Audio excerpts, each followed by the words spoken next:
Chapter 12, verse 2. This is a very, very common verse. At palaging ina-exhort ito sa atin.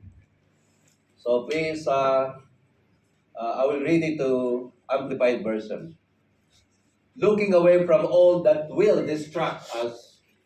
So in order to focus our eyes on Jesus, we have to remove everything that will distract us. Who is the author and perfecter of faith, which is the first incentive for our belief and the one who brings our faith to maturity. Who, for the joy of accomplishing the goal set before him, endured the cross, disregarding the shame, and sat down at the right hand of the throne of God, revealing his deity, his authority, and the completion of his work. So, our title today is Focus on Jesus.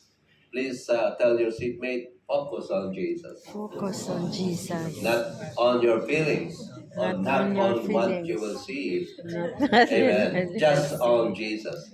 Amen. Amen. So, focus. Wow. Focus on Christ as our success. Do you agree with me? Amen. Amen. So, being focused means being fully engaged and present in the moment. Pwedeng handito ka, pero hindi ka naman present. Amen. Physically present, pero emotionally, mentally, you're not You're present. not present. So, ang ibig sabihin ng fully focus is that you are here physically, emotionally, mentally, you are present. Amen? Amen. With a deep level of concentration and mental clarity. I'm always telling the students in TMA, the effective listening skills is always to look to the teacher using the eyes, not the ears. Because if you are going to use your ears, it's just a recording of my voice. But if you will listen to me, you will understand. Amen. And in order to listen to me, is use your eyes. Look at me. Is that all right to you? Amen? Amen. Secondly, it involves directing one's mental and physical energy towards the achievement of a specific outcome. With 2 minutes fellowship with Bishop Beda, I see his total focus in building the church for the body of Christ here in Qatar. His mental and physical energy towards the achievement of a specific outcome and avoiding distractions or irrelevant thoughts that could interfere with progress. Hindi tayo papayag. Amen? Amen. Amen po ba? Amen. Kaya daw, according to sa mga author, marami mga tao hindi nakakapunta sa destiny kasi bawat kumahol na aso, pinapansin. Along the way, going to our destiny, maraming aso na kahol ng kahol sa'yo. Kakahol sa'yo. Never mind that. True. Go straight, going to your destiny. Amen? Lalo yung mga chihuahua. True. Sabi nung anak ko, ay, bili tayo ng chihuahua. Ayaw niya. Sasakit ang tenga mo dyan, daddy. Kasi ang karakteristik pala ng mga maliliit na aso, palakakahol. Pero pag malalaki, hindi kumakahol. Ay, ganun. Kaya yung mga matured believer, hindi yan kumakahol. Yung mga malalaking, ang espiritu inwardly, hindi kumakahol. Amen? Amen. Remember, in Samuel, si Goliath, kahol ng kahol. 9.75 feet. Kahol ng kahol. Si David, hindi masalita. Gumawa lang. Pinaikot-ikot lang ang tirador. Bagsak si Goliath. Di ba sabi ni Goliath, am I a dog? 9.75 feet. Napakaliit ng opinion sa sarili. Ng pagkakilala sa sarili. Pwede palang napakalaki mo. Pero ang tingin mo sa sarili mo, maliit. Pag wala kang focus sa Diyos. David was. Bishop Bedo was. Amen? Amen. Palakpakan natin ang Diyos. Hallelujah. Hebrews 12 were written particularly to the Jewish community purposely for them to endure the severe persecution by the time. They are strongly advised to fix their eyes on Jesus and not from anything that may weaken their faith. The author of the Hebrews told them very clearly that our Lord Jesus is the author and the finisher of our faith.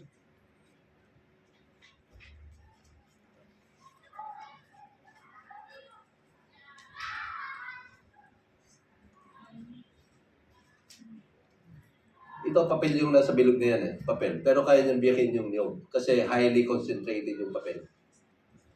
Mataas yung RPM ng motor na yon pagka hindi na kasi gumagana yung media. So, kaya niyang biyakin yung niyog. Highly concentrated yung isang manipis na papel. Ganun yung ibig sabihin ng focus. And then secondly, yan yung pumuputol ng mga bakal, nagsishape ng bakal, tubig na highly concentrated.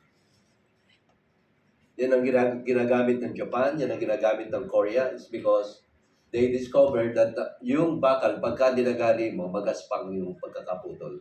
Pero pag tubig, very, very smooth. Kaya yun ang ginagamit nilang pangputol ng mga bakal. Highly concentrated. So why then we need to fix looking unto, nailing, sa ibang mga translation is fix, looking unto, or nailing your eyes to Jesus. To focus our eyes unto Jesus. Bakit nga ba kinakailangan? The Word of God is the answer, of course. Amen? Because the Word of God is the answer for all of us needs and problems and issues in life. I am always saying that the Bible is for the whole mankind. But my question is,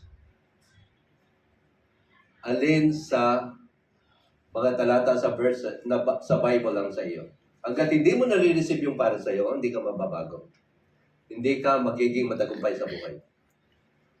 I believe yung mga babae, alam na nila, nababasa pa ulit-ulit, and it was preached repeatedly. Wife, submit to your husband, pero hindi pa rin nila nagagawa. Kasi hindi pa nila natatanggap in a personal way.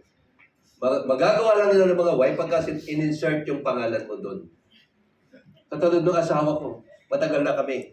39 years na kami nakasal. Pero one time, kinausap sa God, Luz, I want you to submit to your husband, kay Gary. Pag hindi ini-insert ang pangalan mo doon, hindi sa'yo yun. Amen? 1,189 chapters meron sa Bible. Hindi para sa iyo lahat yun. 66 books. Konti lang iyo. Kaya dapat, sabi mo sa katabi mo, sipagan mo magbasa ng Bible. Sipagan.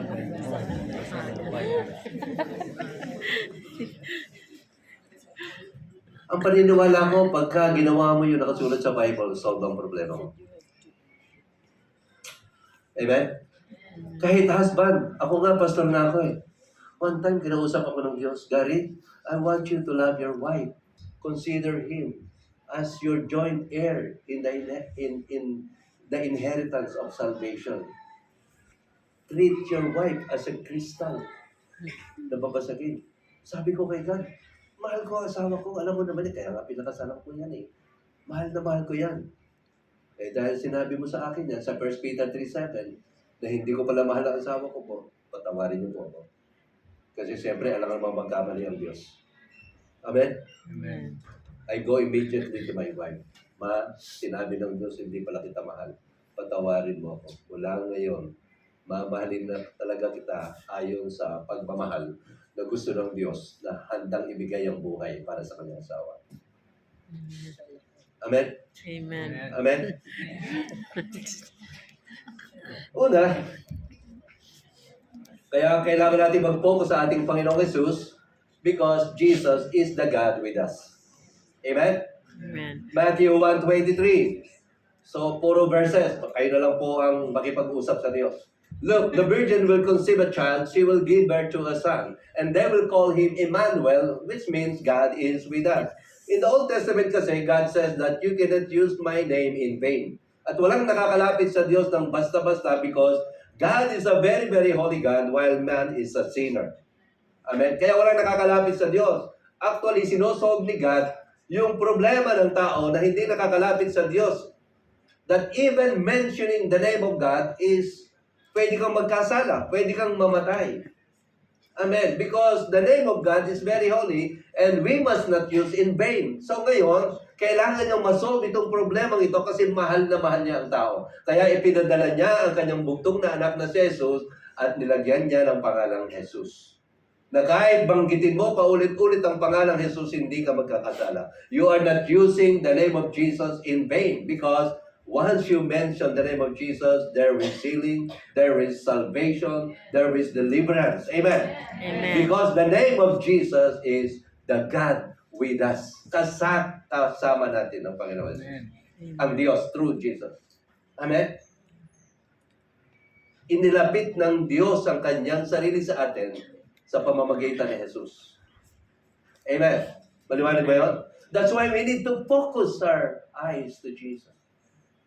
Kasi hindi natin kayang gawin yan sa Diyos. Kasi mga eskriba, bago sila magsulat ng Bible, pagka name ng Yahweh nang isusulat, 3 araw ang preparasyon. Kailangan bagong paliko. Kailangan hindi sila magtatahalik sa asawa niya.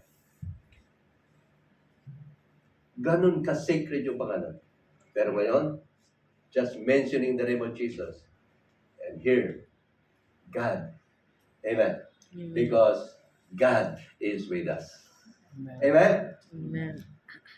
John 1:1 and John 14, in the beginning, Word already existed in Genesis. The Word was with God, and the Word was God. And the Word became flesh and made His home among us. Tumira siya sa atin, nakipanirahan siya sa atin. And we have seen His glory, glory as of the only Son from the Father, full of grace and truth. Hindi pwedeng ipalitin yan. Hindi full of truth and grace. Grace and truth. Kasi maraming mga man of God, full of truth. Walang grace. The proof of God's love. Jesus is the proof of God's love. Romans 5:8. But God showed His great love for us by sending Christ to die for us while we were still sinners. Nung na makasalanan pa tayo, mahal na tayo ng Diyos at ipinadala niya ang kanyang bugtong na anak na Jesus, ngayon pa kaya na hindi lalo kang mahal ng Diyos that you are the righteousness of God through Jesus Christ in Him. Amen. Amen. Do you consider that? Dati makasalanan, pero ngayon ay naging matuwid ka na dahil sa katuwiran ng Panginoong Jesus, mas lalo kang mahal ng Diyos. Huwag kang lilihis. Yung pananaw mo, huwag mong ililihis sa ating Panginoong Jesus. Amen. Because Jesus is the only Savior. Luke 2:11, the Savior, yes, the Messiah, the Lord has been born today in Bethlehem, the city of David. The Savior. The only Savior. John 4:14, furthermore, we have seen with our own eyes and now testify that the Father sent His Son to be the Savior of the world. Hindi lang yan sa spiritual. Kasi marami mga mananampalataya, future Savior. Savior siya sa pang-araw-araw na buhay mo. At hindi lang siya concerned sa kaluluwa mong papasok sa langit. Concerned din siya sa mga physical mo. Hindi papayag ang Diyos sa merong umaapi-api sa iyo. Pero huwag mong aalisin ang tingin mo sa Panginoong Jesus. Dapat sumbongero tayo sa ating Panginoong Jesus. Dapat marunong tayo magsumbong Amen. sa Panginoong Jesus and always mentioning the name of Jesus. Amen? Amen. Amen?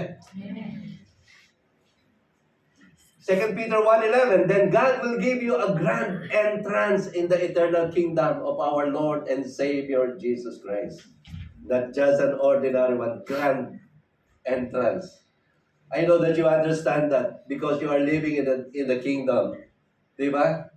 Yung mga grand entrance, naiintindihan niyo yan. When you go to the five-star hotel, pagkaraniwan lang sa inyo yan. Always eating in the hotel, buffet. Amen. Breakfast buffet, lunch Wow. buffet. Wow. Nagre-reklamo na lang ako sa kanila. Pwede ba, huwag na munang kainan. Wherever we go, parang lagari ang pagkain dito. Yung inalisan namin, daming pagkain. Kain muna kayo, Pastor. Hindi na po. Pagdating namin sa training center, ang dami rin palang pagkain. Tapos, may pabaon pa. Naku, Wow. please, huwag na po kayo magpabaon. Hallelujah. Wow. The one who takes away sin. John 1:29. The next day, John saw Jesus coming toward him and said, "Look, the Lamb of God who takes away the sin of the world."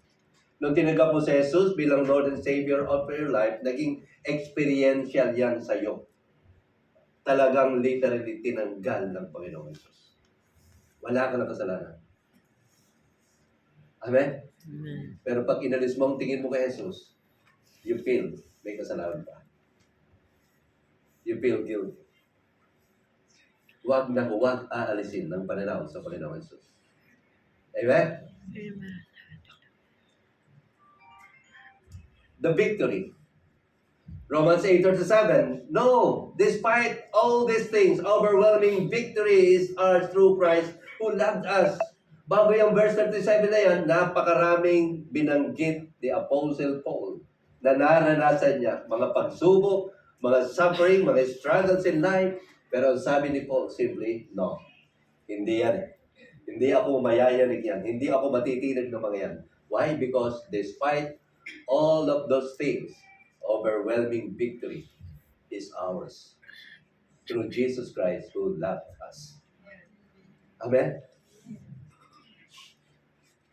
Kaya, huwag tayong palakahol. Huwag nating pansinin ng mga asong kahol ng kahol.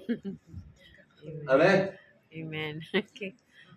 1 Corinthians 15 verse 57. But thank God, He gives us victory. He has given us already the victory. When you receive Jesus Christ as Lord and Savior of your life. Amen? Did you receive that already? Amen. Kasi nakakatanggap niya, lagi nakangiti. Palangiti yung nakatanggap ng victory na yan.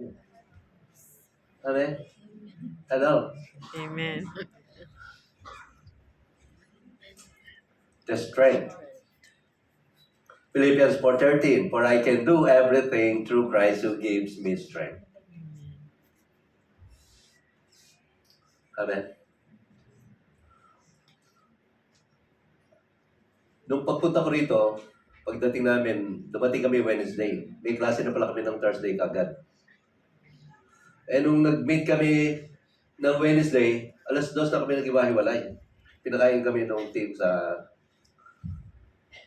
isang Filipino restaurant. 2:00. Tapos pala meron ng klase ng Thursday. At yun pa yung pinakamalayo, very challenging. Alcor. Ang klase namin, 7:30 to 11 p.m. Tapos kinabukasan pala may klase, maghapon, Friday. Very challenging. I'm always recognizing it, acknowledging in my life. I can do everything through Christ who gives me the strength. And you know why am I doing that? I'm 66 years old. Oh. Old man.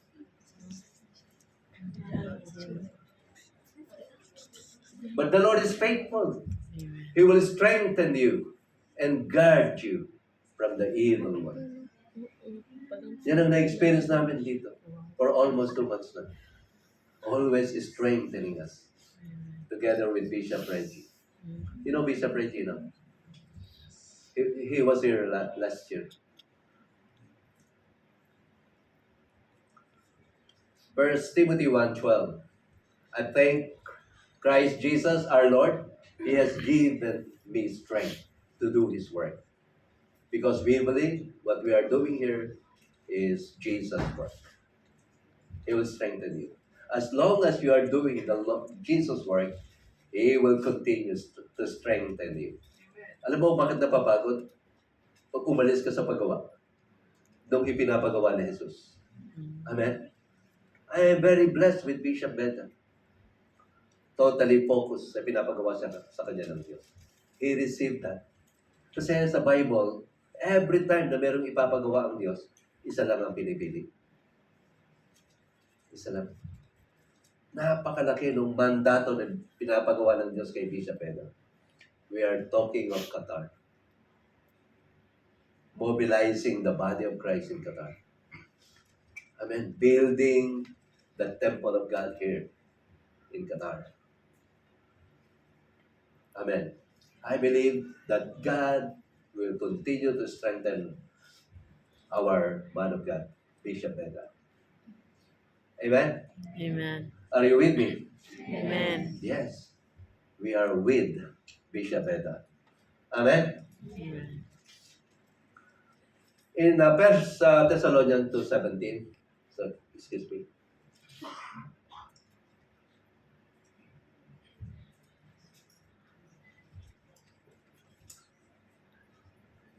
Our Lord Jesus Christ comfort you and strengthen you in every good things you do and say. Ang Thessalonian church are heavily persecuted. Araw-araw, hindi mo alam, ipapadukot ka ni Nero. Gagawin kang torch sa kanyang garden. O kaya, yung mga buntis na babae, i-induce, papaanakin, ipapakain sa leon ng fetus. Oh my goodness. Ganon si Nero. Pero ang sabi ni Apostle Paul sa kanila, ang Panginoong Hesus Kristo, ang mag-aliw sa inyo at magpalakas. Amen? Nandun pa rin yung pero nasa ba si Paul during that time? Nakakulong. Nasa kulungan. Hallelujah. Amen? Amen. The peace. John 14 verse 27. Peace I leave with you. My peace I give to you. Not as the world gives do, I give to you. Let not your heart be troubled, neither let it be afraid. Pag sinabi mong wala kang kapayapaan, I'm sorry, maybe hindi mo natanggap. Kasi ibinigay na ng Panginoon Jesus. Or maybe hindi ka nga nakatingin sa Panginoon Jesus. Ibang tinitingnan mo. Sa iba ka nakatingin.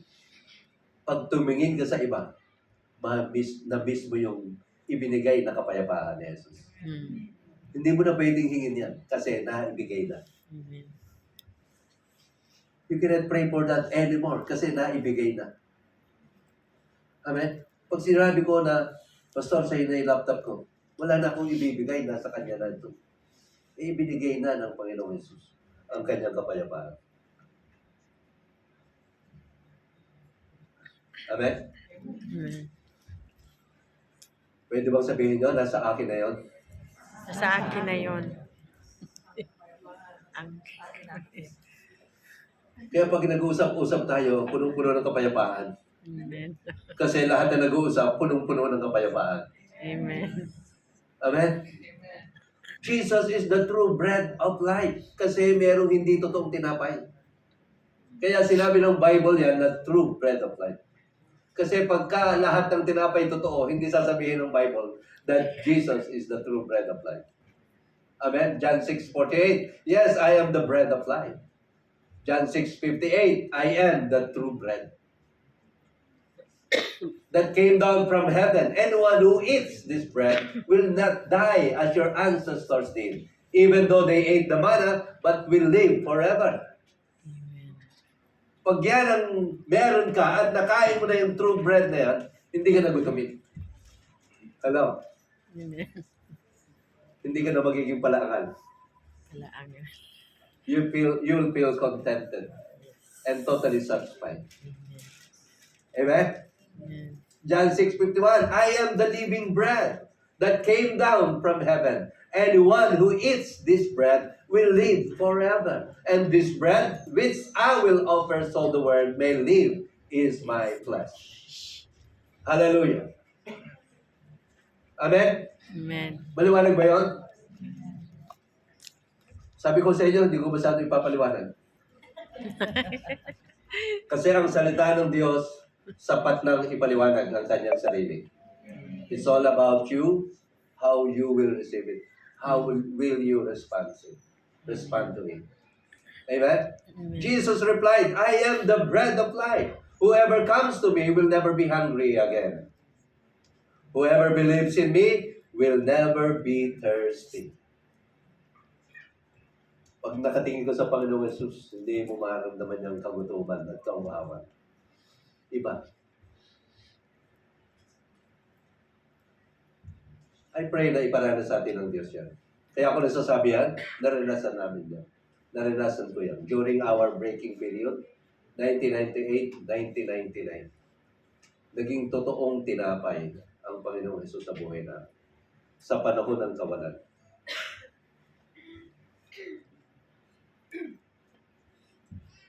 Tutok sa Bible. Hindi ako nakikipag-usap sa mga tao. Nagkulong ako sa kwarto. Prayer and fasting, salita ng Diyos sa harap ko. Naging buhay ang salita ng Diyos. Buhay na buhay. Naging literal siyang tinapay sa akin noong panahon ng breaking period. Hallelujah. Amen? Amen. That's why King David once said that in Psalms 34 verse 8, come and taste and see that the Lord is good. Amen? Amen. Literally, natikman, nalasahan, nakain niya. Pag naging gano'n ang karanasan mo, saka ka palang maniniwala that Jesus is the true bread of life. Yung nawalan ka ng pera, nawalan ka ng trabaho. Amen? Palakpakan po natin ang ating Panginoon Diyos. Jesus is the way, the truth, the life. Mga favorite verses natin yan. Jesus told him, I am the way to the solution to your problem. I am the way to your health. I am the way to your freedom.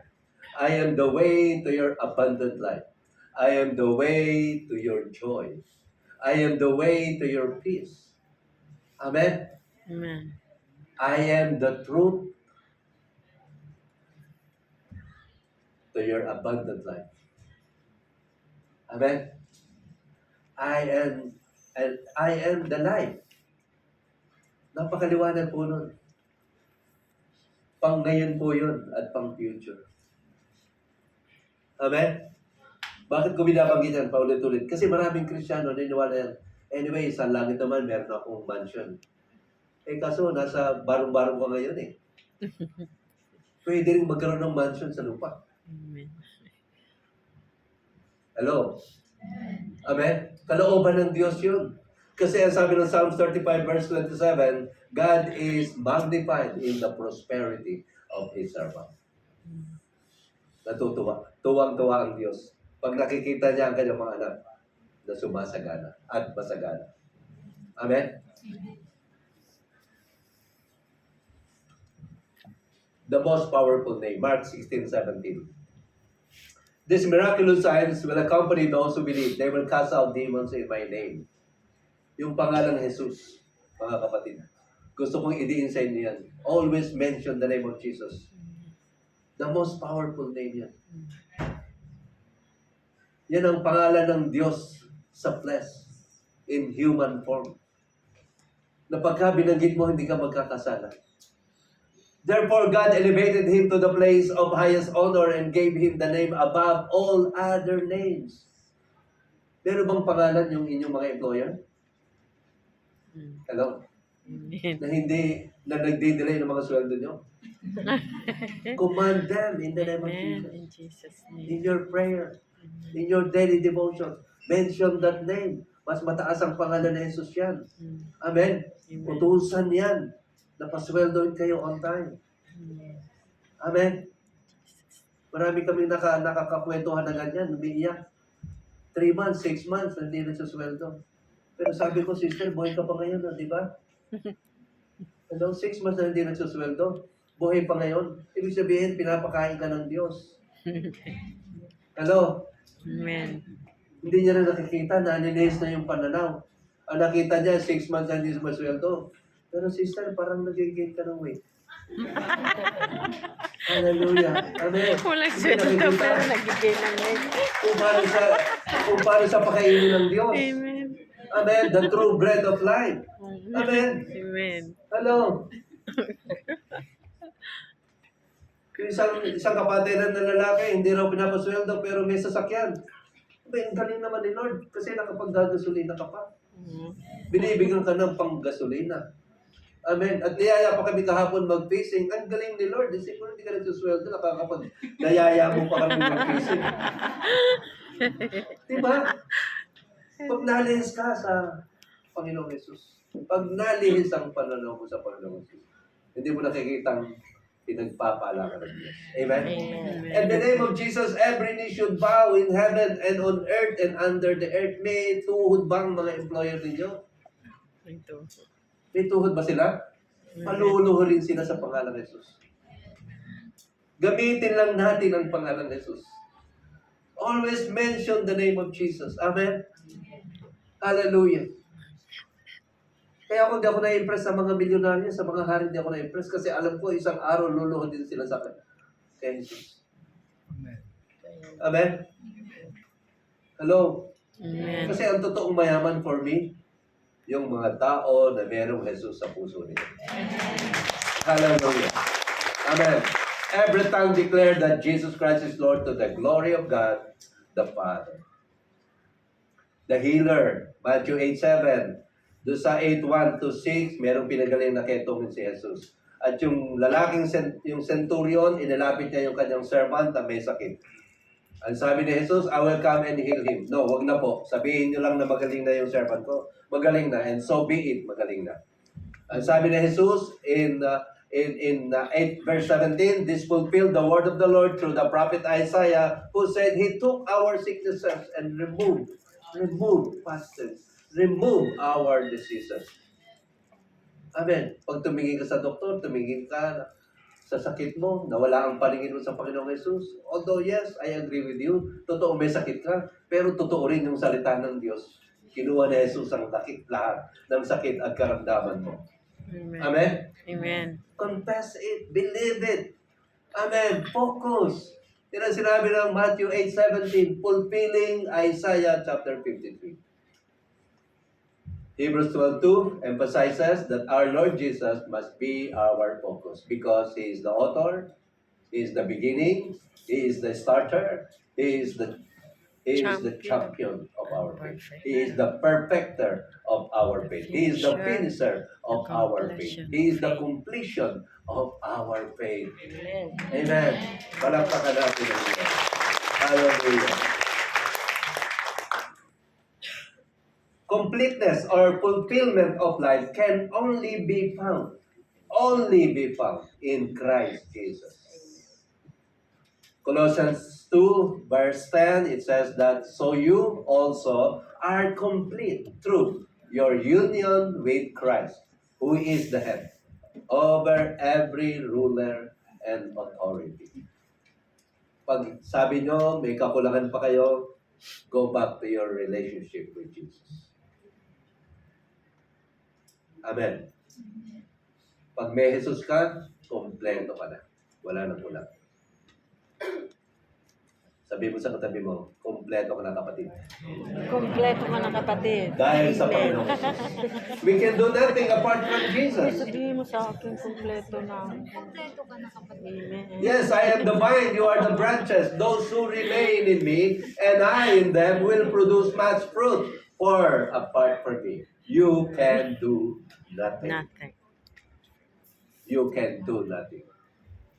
What we're talking here is about fruitfulness. We're talking about here is mga holy and sacred things.